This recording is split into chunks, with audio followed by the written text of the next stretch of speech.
जनता ने बता दिया कि बड़े बड़े लोगों ने दबा कर रखा और ऐसा ही पहाड़ बना लिया है नोटों का। अब सवालों के जवाब जरा दे दे दर्शकों को।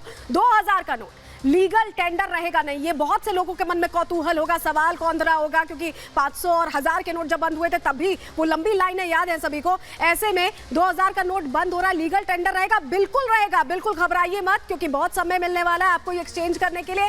दूसरा सवाल जो आपके मन में आ रहा होगा, 2000 का नोट बैंक से अब जारी नहीं होगा क्या? बिल्कुल नहीं होगा। छपाई 2019 में बंद हो गई थी और अब जारी नहीं होगा। इसे वापस लेने का फैसला ले लिया है रिजर्व बैंक ऑफ इंडिया ने। तीसरा सवाल, बाजार में 2000 का नोट क्या वैध रहेगा? अगर आपको लगता है कि आपने कुछ पैसे, जो गृहिणियां हैं बहुत से पैसे बचा कर रखती हैं, अपने खर्चे के लिए इस्तेमाल करती हैं, उनका ये सवाल और इस सवाल का जवाब बिल्कुल वापस भी होगा, वैध भी रहेगा। आरबीआई 2000 का नोट क्या वापस लेने वाला है? ये सवाल भी मन में आ रहा होगा आपके। बिल्कुल वापस लेगा, आपके लिए बाकायदा व्यवस्था करने वाला है आरबीआई।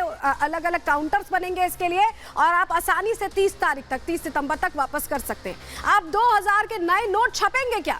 बिल्कुल नहीं छपेंगे, इसकी जरूरत नहीं बता रहा है आरबीआई, क्योंकि आरबीआई का कहना है कि सर्कुलेशन भी कम था और जरूरत भी मार्केट में नहीं है, जो एनालिसिस किया गया है।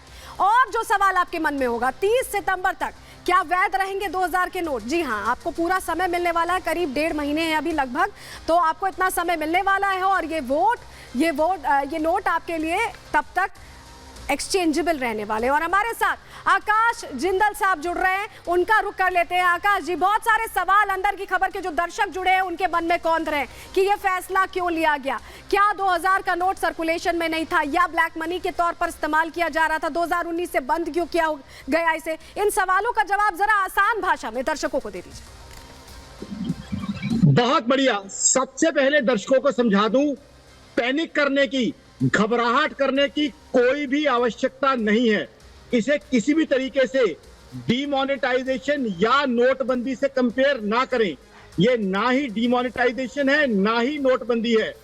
2000 का नोट लीगल टेंडर रहेगा, तो डीमोनेटाइजेशन या नोटबंदी अलग चीज थी, क्योंकि 2000 के नोट कम प्रचलन में है, 2000 के नोट ज्यादा यूज नहीं किए जाते, इसलिए उनका इश्यूएंस बंद किया जा रहा है। और किसी के पास अगर 2000 के नोट है, उसे घबराने की कोई आवश्यकता नहीं है।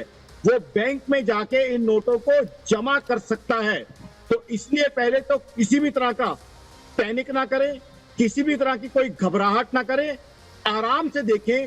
अगर आपके पास 2000 रुपए के नोट है, 18,000 रुपए के, 16,000 रुपए के, या घर में 4 लोग हैं, मान लीजिए 70,000 72,000 है, तो 18,000 हर व्यक्ति जाके बैंक में जमा कर सकता है।